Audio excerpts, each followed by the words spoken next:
Me pusieron un papel frente a mí. Es solo un trámite, mamá dijo. Yo confié, firmé, pero no sin antes escribir algo que jamás imaginaron. No sé si fue intuición o simplemente experiencia, pero mientras mis hijos hablaban rápido, como si tuvieran prisa, como si mis preguntas molestaran, algo en mí se encendió, una pequeña alarma que me decía, mira bien, no te apures. Todo comenzó unas semanas atrás, cuando me caí en 1952 en el baño de madrugada. No fue nada grave, apenas un susto y un moretón en el brazo, pero esa caída fue el argumento perfecto para que ellos, mis hijos, decidieran que era hora de organizar las cosas.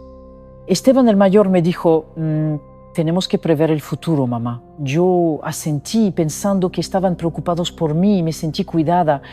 Pocos días después, me trajeron varios documentos. Dijeron que eran para facilitar los trámites de la casa, del auto, de la pensión. Para no complicarte, mamá, insistieron. Los miraba uno por uno, firmes, educados, atentos, pero también con una urgencia en la mirada, como si algo no encajara. Les pedí que me dejaran leer con calma, se miraron entre ellos. Vi cómo Esteban torció los labios. Mariana, mi hija menor, puso los ojos en blanco, aunque intentó disimular. Mamá, son cosas técnicas, nadie entiende eso, dijo ella, con una risa nerviosa. Confía en nosotros, confía en nosotros. ¿Qué frase más peligrosa cuando viene sin respuestas claras? Esa noche no pude dormir. Dejaron los papeles sobre mi mesa para que firmara tranquila. Al día siguiente me levanté a medianoche, encendí la lámpara y los leí cada página con mis lentes bien puestos y mi corazón acelerado. Y ahí lo vi, entre cláusulas y párrafos legales, descubrí que uno de esos documentos me quitaba el derecho sobre mi propia casa. Me convertía literalmente en una visitante con permiso. Una firma y ellos pasaban a ser dueños de todo. No lloré, no grité, no los enfrenté, solo pensé, recordé las veces que me dejaron esperando, las llamadas no respondidas, las decisiones tomadas sin preguntarme, las veces que me trataron como una carga, sin que yo dijera nada. Pero esta vez sería diferente. Saqué una hoja en blanco, reescribí una de las cláusulas con mi letra clara y firme, agregué una condición pequeña pero poderosa, una frase que parecía inofensiva, pero que lo cambiaba todo. Algo que ellos no notarían porque no esperaban que yo leyera, que yo entendiera. Al día siguiente, cuando vinieron, fingí estar tranquila, les di café, los escuché hablar de planes, de abogados, de cómo me estaban ayudando y luego firmé. Les entregué el sobre agradeciéndoles con una sonrisa. No dijeron nada más, recogieron todo y se fueron satisfechos. Pero ellos no sabían que en esa hoja había una bomba escrita a mano por una madre que esta vez se cansó de callar. Pasaron unos días sin novedades. Mis hijos no mencionaban nada, no llamaban más seguido, no mostraban cambios. Seguían sus vidas como si yo hubiera hecho exactamente lo que esperaban: firmar, ceder, desaparecer del mapa. Yo tampoco dije nada, me limité a observar. Me costaba aceptar que en el fondo quizás siempre supe que el cariño que me mostraban tenía límites, que había dejado de ser una prioridad, que ya no me veían como su madre, sino como un trámite pendiente. Una mañana, Mariana me llamó. Fue amable, como siempre, pero algo en su tono era diferente. Mamá, ya tenemos todo listo con lo del traspaso. El abogado dijo que en unos días te llega una copia solo para que la guardes. Ah, sí, qué bien, respondí disimulando mi ironía. Y también quería comentarte algo, dijo bajando la voz. Esteban y yo estuvimos hablando y creemos que sería mejor si vinieras a vivir con alguno de nosotros para que no estés sola. Ahí estaba el paquete completo: quitarme la casa y luego ofrecerme una esquina en la suya como si fuera una planta que se traslada de maceta. ¿Y cuál de ustedes dos sería el afortunado anfitrión? Bueno, en realidad pensábamos que podías rotar unos meses con él, unos conmigo, así no se vuelve tan pesado para ninguno, tan pesado como si fuera una carga, como si mi existencia pesara. Lo pensaré, respondí con tono neutro, gracias por la preocupación. Colgué, me quedé mirando el teléfono, mi mano temblaba, no de tristeza, sino de furia contenida. No por el plan en sí, sino por cómo lo disfrazaban de gesto noble, como si no me diera cuenta. Esa misma tarde tomé el cuaderno donde siempre escribo lo que no me animo a decir en voz alta. Allí Volqué todo, cada sospecha, cada palabra no dicha, cada herida acumulada por años. Ellos creen que me ganaron, que me convencieron, pero no vieron lo que escribí, no saben que dejé una puerta abierta solo para mí. La cláusula que modifiqué era legal y tenía peso, estaba bien formulada. Un viejo amigo de mi esposo, que fue notario, me había enseñado a leer los contratos con cuidado, lo recordé justo a tiempo. Agregué que cualquier cambio sobre el inmueble debía ser notificado y aprobado por mí por escrito. Cada vez que yo no estuviera de acuerdo con el uso, la transacción sería nula. Lo hice parecer una formalidad, pero era una trampa legal para protegerme. A los pocos días, Esteban vino a verme. Mamá, quería hablar contigo sobre la casa. Estamos pensando en hacer unas reformas, tal vez alquilarla unos meses mientras tú te adaptas en el departamento de Mariana. Lo miré fijo. Alquilarla sin preguntarme primero. Bueno, técnicamente ya no necesitas preocuparte de eso. Firmaste el traspaso, ¿recuerdas? Sonreí. ¿Y tú leíste lo que firmaste? Silencio. Te aconsejo que revises la cláusula 4, inciso C, justo antes del cierre. Frunció el ceño, sacó el teléfono y buscó el archivo digital. Sus ojos se movían rápido, pero su cara fue cambiando. Frío, sorpresa, confusión. ¿Qué es esto?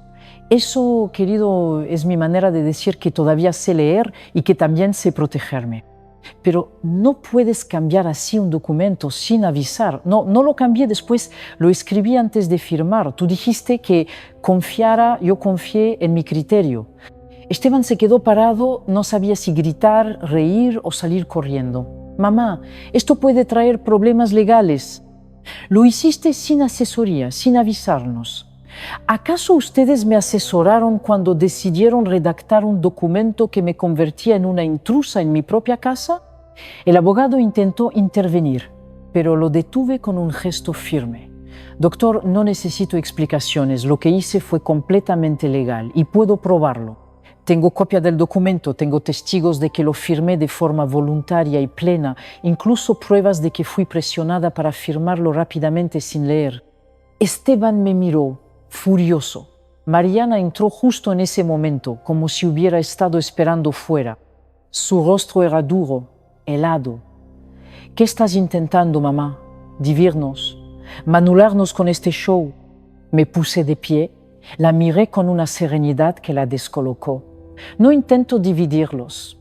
Ustedes ya se dividieron solos, cuando decidieron excluirme de las decisiones. Lo único que hago ahora es poner límites. Eres nuestra madre, deberías confiar en nosotros. Y ustedes deberían haber actuado como hijos, pero me trataron como una firma útil, nada más. Mariana quiso responder, pero sus palabras se ahogaron, tal vez porque en el fondo sabía que todo lo que decía era verdad. ¿Quiero que se vayan? Les dije con calma. Hoy no es un día para abogados ni para reproches, es un día para que yo por fin respire en paz. El abogado recogió sus cosas en silencio. Esteban murmuró algo que no escuché bien. Mariana salió sin mirar atrás. Cerré la puerta con firmeza, no con rabia, sino con dignidad. Fui a la cocina, herví agua y me preparé un té. Me senté frente a la ventana con el cuaderno sobre las piernas. Escribí. No se trata de ganar una batalla, se trata de recuperar mi lugar, mi nombre, mi voluntad. Esa noche Camila volvió a visitarme. Traía una flor y una carta, la flor del jardín de su casa, la carta escrita a mano. Abuela, quiero aprender de ti todo. Me conmovió. Le serví chocolate caliente y mientras hablábamos supe que algo se había quebrado, pero también algo nuevo estaba comenzando a nacer. Una verdad, una conexión, una herencia distinta. A la mañana siguiente salí a caminar temprano. Era sábado y el barrio aún dormía. El aire estaba fresco y el cielo tenía ese color azul limpio que solo aparece cuando una decisión importante ya fue tomada. Pasé frente a la panadería de doña Irene, una mujer con quien apenas había cruzado palabras en años. Me vio, levantó la mano y me llamó. Vecina, ¿tiene un minuto? Entré, el lugar olía a pan recién horneado y café tostado. Me senté en una de las sillas de madera junto al mostrador. Irene me sirvió una taza sin preguntar. Supe que sus hijos andan diciendo cosas, dijo sin rodeos, que usted los traicionó con un documento que los dejó sin nada. La miré sin sorpresa. Eso dicen sí. Pero yo también sé la otra parte, la verdadera, porque no es la primera mujer que pasa por eso y tampoco será la última. Irene tenía ojos duros, de los que han llorado mucho, pero ya no lloran más. Me tomó la mano con fuerza. Siéntase orgullosa, porque no todas se animan a hacer lo que usted hizo. Nos quedamos en silencio un momento. Gracias, le dije, con un nudo en la garganta. Estamos organizando algo, agregó. Un grupo de mujeres mayores, viudas, separadas, ignoradas por sus familias, nos reunimos una vez por semana a hablar, a compartir, a aprender. ¿Le gustaría venir? No supe qué decir. Nunca fui de grupos ni de hablar de mi vida con extraños, pero esta vez algo me empujó a decir que sí, iré. Ese mismo jueves fui a la reunión. Éramos unas 12 mujeres, algunas con bastón, otras con mirada triste, pero todas con historias que pesaban. Cuando me tocó hablar, conté lo esencial. No di nombres, no culpé a nadie.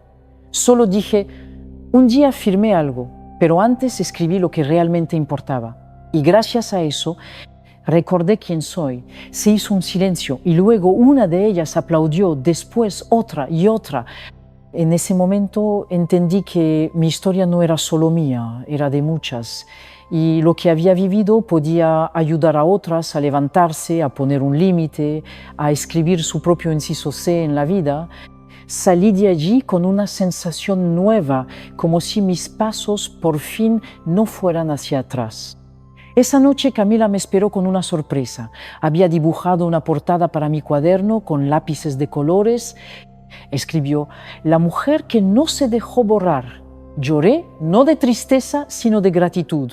¿Te gusta, abuela? Más que eso, mi amor, es la portada de una nueva vida. La abracé fuerte y supe que aunque mi casa aún tuviera rincones fríos, mi corazón empezaba a llenarse de luz, porque ahora ya no caminaba sola. Pasaron unas semanas de silencio. Ni Mariana ni Esteban volvieron a llamar, no vinieron, no escribieron. Era como si yo hubiera dejado de existir. Pero en lugar de dolerme, como tantas otras veces, me sentí ligera. Descubrí lo que significa ser ignorada por quienes solo saben exigirte.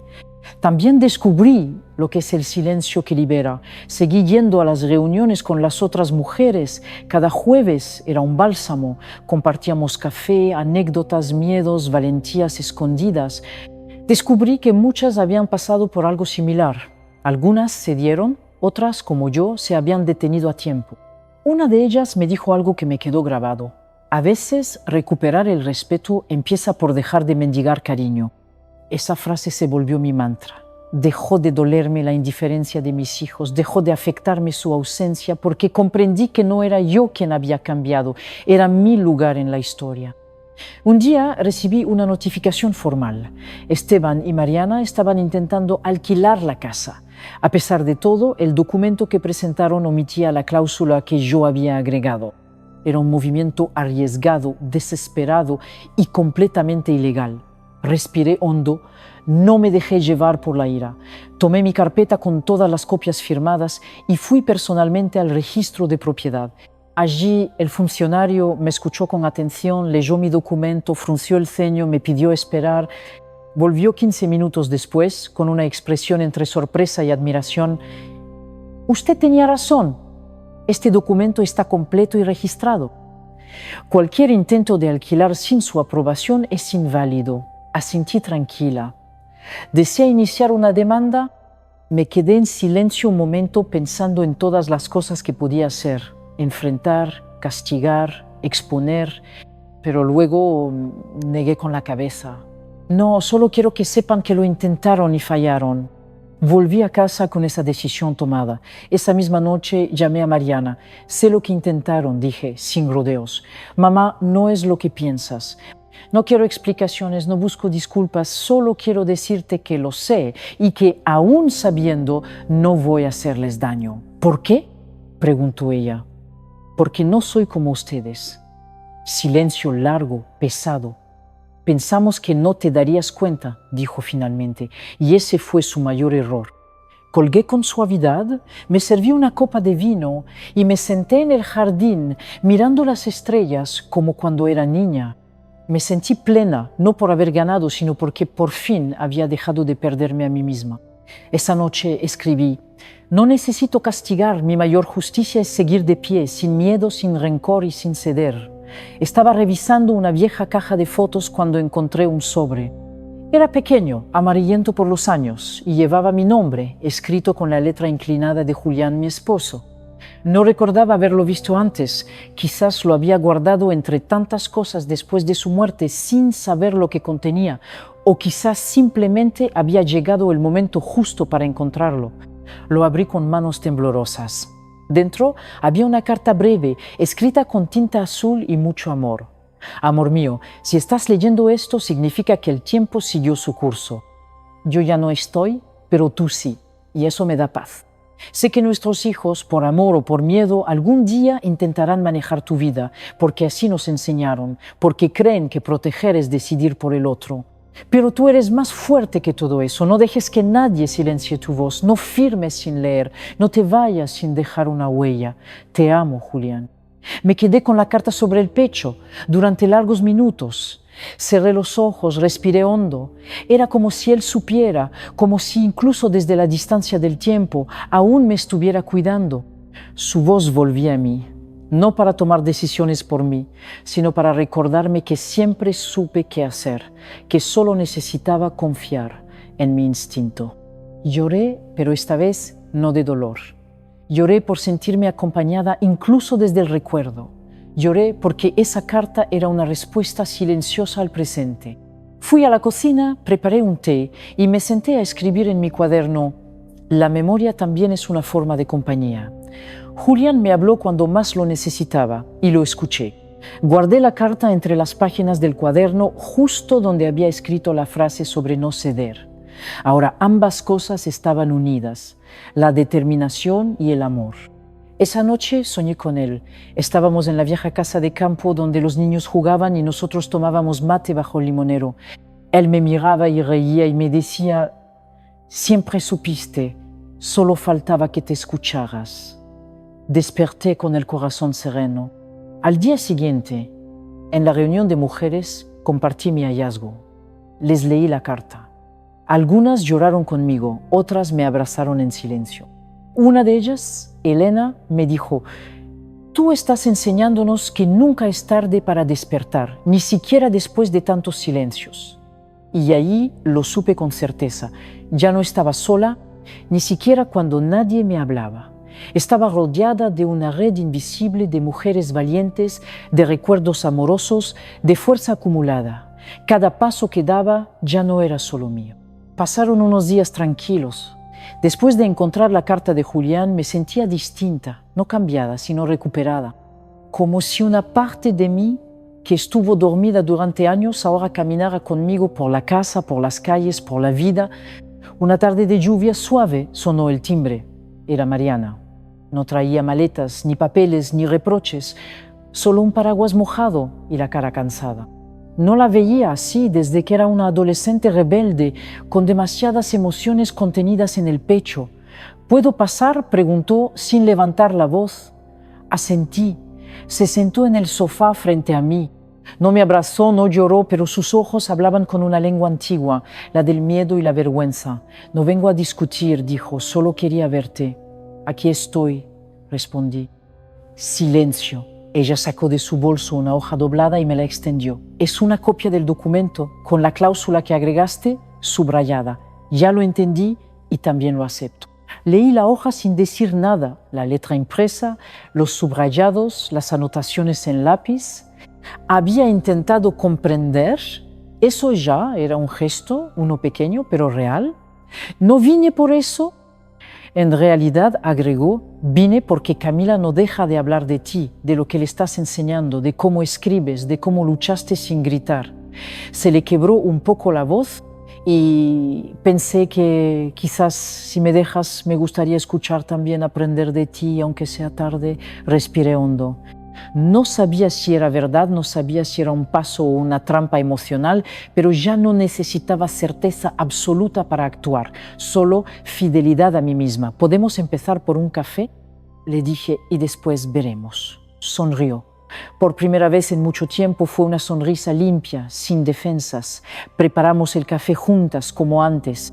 No hablamos del pasado, ni del papel, ni de herencias, solo del presente, de cómo crecen las plantas cuando se riegan sin prisa, de cómo la lluvia puede ser hermosa cuando una no tiene miedo de mojarse.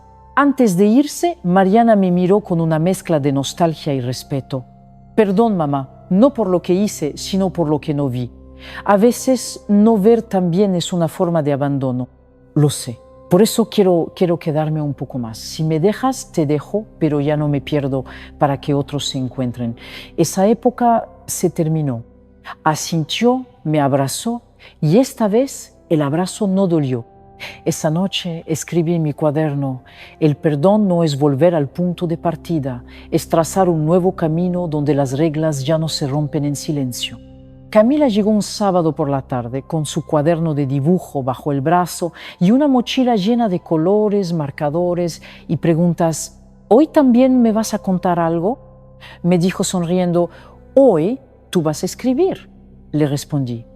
Pero primero quiero mostrarte algo. La llevé hasta el mueble del comedor, donde guardaba mis cosas más viejas. De un cajón saqué una caja pequeña, de madera oscura, que llevaba años cerrada. Dentro estaban las primeras cartas que escribí en mi juventud, los papeles de la casa, fotos de Julián y el cuaderno donde hacía décadas comencé a escribir lo que no me atrevía a decir en voz alta. Se lo mostré. Este fue mi primer cuaderno, aquí escribí lo que callaba, lo que dolía, lo que soñaba, y aunque nadie lo leyó nunca, me salvó muchas veces. Camila acarició las tapas con cuidado. ¿Puedo leerlo? No, ahora. Primero quiero que tú empieces el tuyo, quiero que escribas tu historia, tus pensamientos, incluso las cosas que no entiendes todavía. Ella asintió con entusiasmo, abrió su cuaderno nuevo y empezó a escribir con letra grande: mi abuela me enseñó a no quedarme callada. Me emocioné. Nos sentamos en la mesa, una frente a la otra, y escribimos en silencio durante un rato. Luego le conté cosas que nunca antes había dicho, de mi infancia, de mis miedos, de cuando me casé, de cómo fue criar a Mariana y Esteban, sin manual, sin descanso y muchas veces sin compañía. Le hablé del día en que firmé ese papel y de cómo mi instinto me gritaba que algo no estaba bien. ¿Y por qué no dijiste que no?, preguntó Camila. Porque las mujeres de mi época aprendimos que decir no era ser egoísta, que ceder era amar, pero ahora entiendo que protegerse también es amar. Y ahora sí, sabría decir que no. Ahora no solo lo sé, ya lo hice, sonrió, me abrazó por el cuello. Cuando yo sea grande quiero ser como tú. No, mi amor, quiero que seas mejor que yo. No tengas que esperar 74 años para escucharte. Más tarde Camila me ayudó a regar las plantas en una maceta nueva. Juntas plantamos un jazmín, este lo cuidamos entre las dos, dijo. Sí, y cuando florezca será nuestra señal de que todo lo que sembramos con amor da frutos. Esa noche, antes de dormir, volví a leer la carta de Julián y luego escribí en mi cuaderno: hoy le pasé la antorcha a Camila, no de fuego, sino de voz, para que la lleve donde yo no pude llegar, que nunca firme lo que no entiende, que nunca calle lo que ella ve y que siempre sepa que valía la pena. Esa mañana desperté antes del amanecer. Abrí la ventana y el aire estaba frío, pero no cortante. Era un frío limpio, de esos que hacen que una respire hondo y sienta que está viva. Me puse mi chal favorito, ese que me tejió mi madre, hace tantos años. Me preparé un café fuerte y me senté en el jardín. Ahí estaba el jazmín que Camila y yo habíamos plantado, con su primer brote blanco asomando tímidamente entre las hojas verdes. Sonreí, no era solo una flor, era una promesa. Desde aquel día en que firmé ese papel, con mi propio inciso escondido, muchas cosas cambiaron.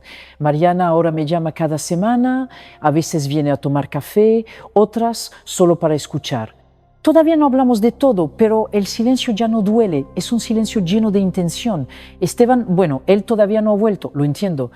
Algunos hijos necesitan más tiempo para mirarse al espejo, pero no le guardo rencor porque por primera vez en mi vida sé que el perdón no se trata de los otros, sino de una misma. La casa sigue siendo mía, no por los papeles, sino porque aquí está mi historia, mis pasos, mis cicatrices, mis libros marcados con frases que me salvaron, mis plantas que crecieron. Aunque a veces me olvidé de regarlas. Camila viene todos los domingos, me lee lo que escribe, a veces historias tristes, otras poemas torpes, pero dulces. Y cada palabra suya me recuerda que todo esto valió la pena. Un día me dijo: abuela, cuando sea grande no voy a dejar que nadie me haga sentir pequeña. Y yo supe que mi trabajo estaba hecho. No necesito aplausos ni homenajes, solo el silencio tranquilo del alma cuando sabe que al final del camino no se traicionó. Hoy escribí la última página de mi cuaderno. Me engañaron para firmar, pero fui yo quien escribió el final. No con odio, no con venganza, sino con memoria, con coraje, con amor por mí misma.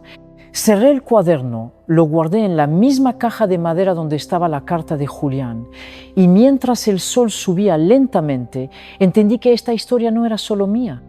Era de todas las mujeres que alguna vez creyeron que callar era amar, de todas las madres que dieron todo y recibieron, y tampoco de todas las abuelas que, desde su silencio, aún pueden enseñar a resistir y a florecer.